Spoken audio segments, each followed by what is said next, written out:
We unpack. We unpack. We unpack. Coming to you live. Boxingego unpack. Yeah. We unpack. We unpack. We unpack. Coming to you live. Devin Haney calls out old media for praising Lomachenko, then removing him from pertinent pound-for-pound lists. That's what I want to talk about in this video. What up, Fight World? It's your boy Ego, and I'm back with some more boxing. Well. Now, they did a Devin Haney Lomachenko. They did a presser to announce the fight. The fight was officially announced last week. They had the face-off.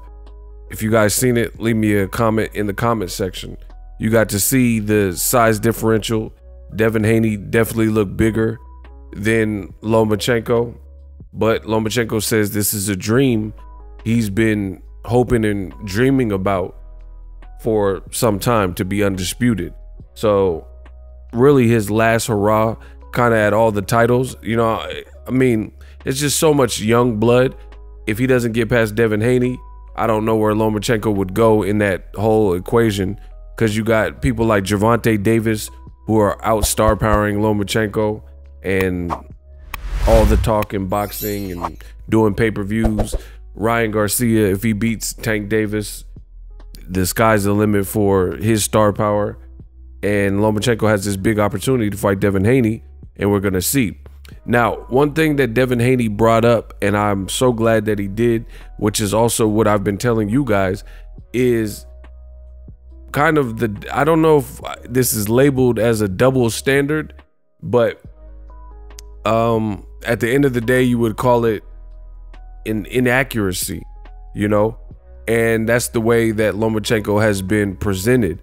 And I love it. I love it because, you know, I want things to play out how they're supposed to play out. And it's easier, it makes my job easier to call out the BS. Devin Haney talked about it also. So basically, I'm just going to paraphrase. Devin Haney talked about how I want you guys to give Lomachenko his credit. You guys said Devin Haney ain't this and Lomachenko's this and that. So make sure you keep building him up. You know, if you have him on the pound for pound list higher than me, yeah, keep him there, you know? And I agree, because this is, and I seen this coming a mile away before the fight was officially announced last week. I mentioned this several times on my channel, and then I seen Devin Haney said the same thing. Is this is how old media tries to play the game? What they do is they prop Lomachenko up on this pedestal. They said Lomachenko's the GOAT, Lomachenko's the Matrix, Lomachenko, he's high tech, he's unbeatable, he's the best thing since, you know, the iPhone. He's better than Muhammad Ali. He's faster. He can beat Pretty Boy Floyd Mayweather. I'm just encompassing all the things that have been said over the last several years about Lomachenko.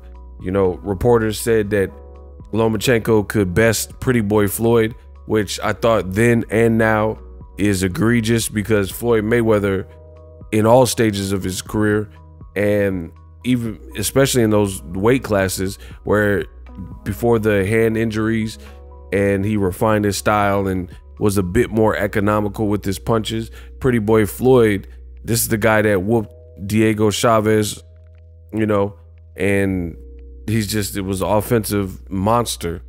So I don't see Lomachenko beating him then, and I damn sure don't see it even more so now. He can't even keep up with like athletic fighters like Jermaine Ortiz and Teofimo Lopez, who are, if we're being honest, compared to him, those guys were all inexperienced. They were all inexperienced comparatively speaking, and one of them officially beat, and that was Teofimo, officially beat Lomachenko. And the other, Jermaine Ortiz, I thought he should have actually beat Lomachenko, but as it sits, he didn't lose. Lomachenko hasn't lost since the fight with Teofimo, and now he's about to fight Devin Haney. But we already see the games that they're trying to play.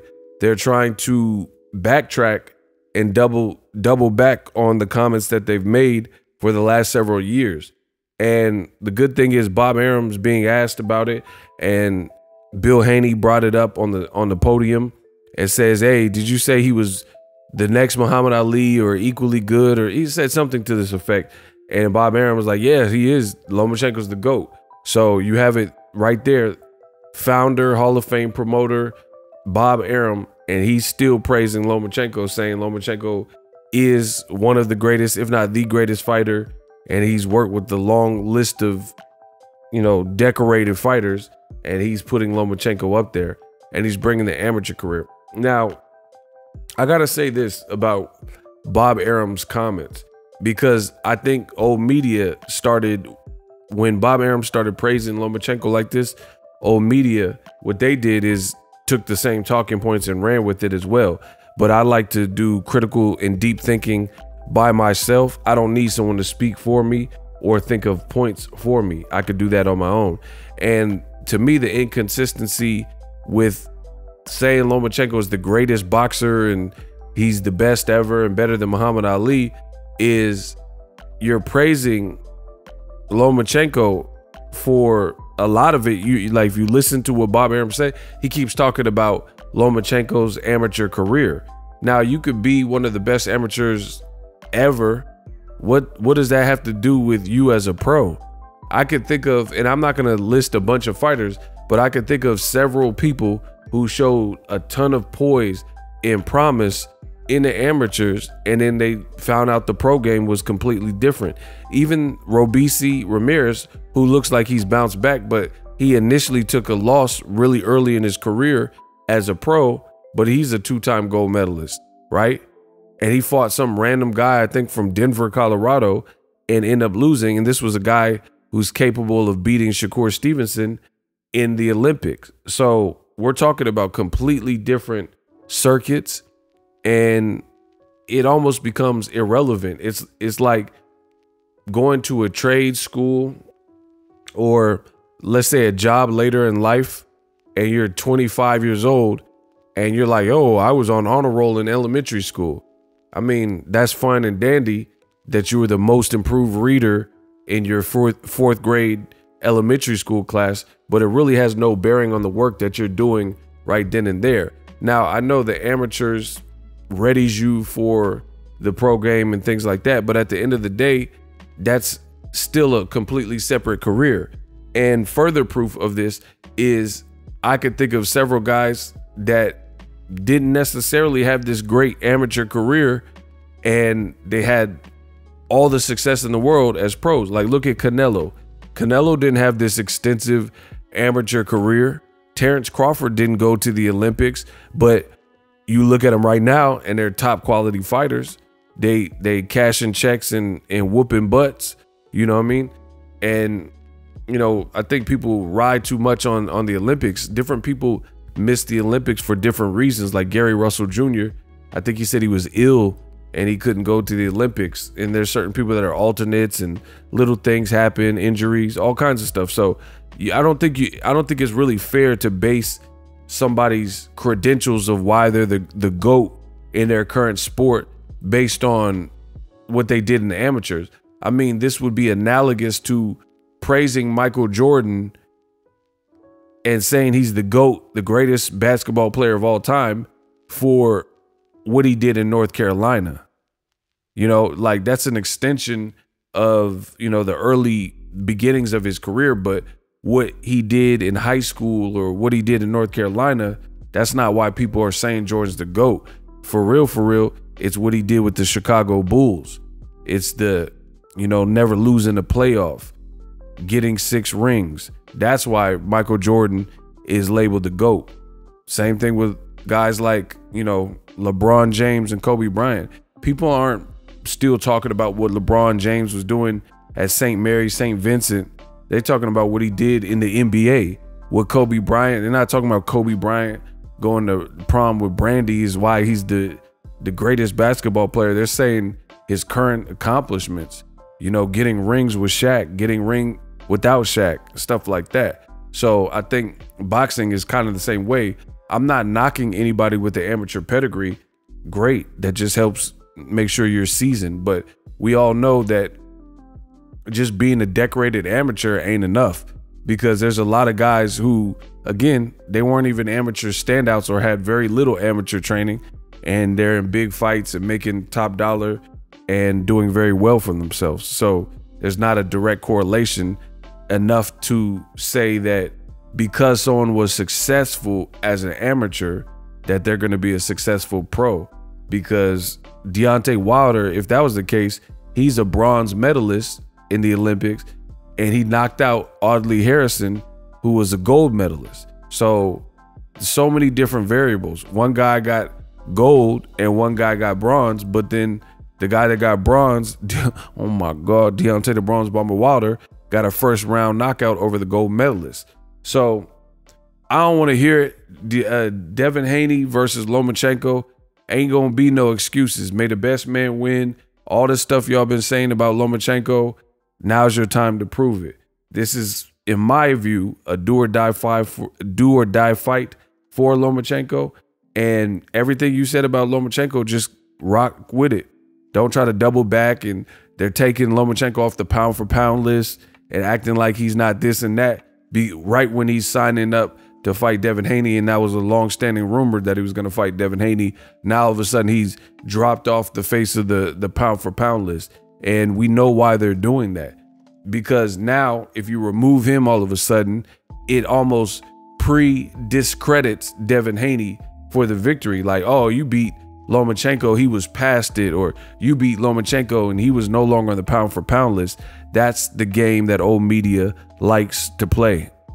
They figure if they could discredit your victory in advance, that it'll lessen the blow and create a narrative before the victory is even achieved.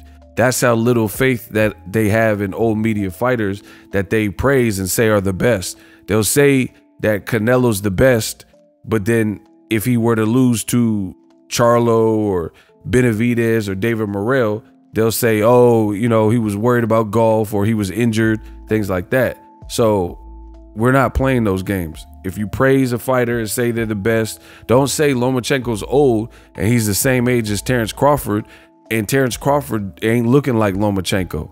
He's not looking like, ain't nobody dogging him and beating him up and stuff to this point of his career, right? So there's other guys. Artur Beterbiev is older than Vasiliy Lomachenko. Artur Beterbiev is beating younger, strong guys like Anthony Yarde, Marcus Brown, Joe Smith Jr., and he's looking devastating doing it. So you can't just say, oh, it's his age. Beterbiev's older. Floyd Mayweather whooped on Canelo, and Canelo was young, strong, bigger, outweighed Floyd, 23 years old. Floyd was like 36 going on 37. Don't tell me Lomachenko's too old at 35. You're saying he's not good enough and he doesn't have the skills to beat Devin Haney. That's what that is. Checkmate. We unpack. Introducing Super Thanks.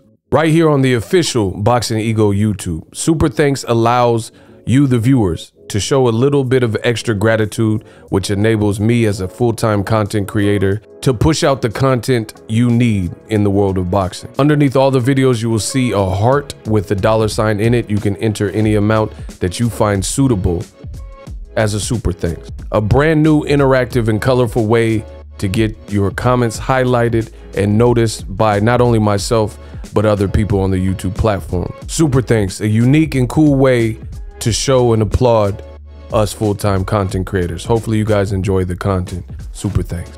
The future is now. The Hibernation 5s by Kenichi Bear. Hybrid gaming and lifestyle headphones. Out of the box, you can connect to any console or PC. Bluetooth ready with a low latency USB adapter, color RGB, and extreme bass mode. The Hibernation 5s adjust to you. Whether you need a gaming, travel, gym, or lifestyle headphones, the Hibernations got you covered. The new Hibernation 5s, link in the description. Customize the way you hear the world. Welcome to the nation. Are you tired of your YouTube videos not getting any views? Well, consider TubeBuddy. I've used TubeBuddy for years to scale up my YouTube channel. Now we're sitting over 200,000 subscribers. TubeBuddy is a browser extension that offers a ton of built-in productivity and time-saving services to take your channel to the next level. Use my link in the description to get started with TubeBuddy and level up your channel faster. We working.